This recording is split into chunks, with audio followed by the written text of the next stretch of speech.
Hi, in this video I'll show you how to set wallpaper on Mi TV home screen.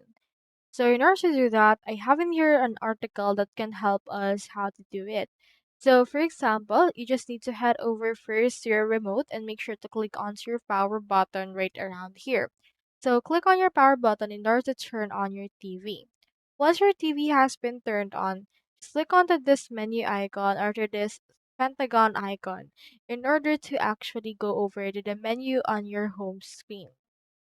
Once you're there, you can see in here this gear icon onto your home screen. Make sure to click on that.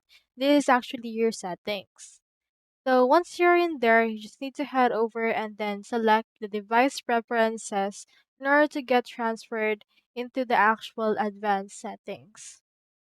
Now from in there, just select the screensaver option and then just choose their wallpaper that you would want to actually use. So they have a lot of wallpapers saved into there, so just choose which one you want to actually use. So that's all there is today, and I hope this video helped you out.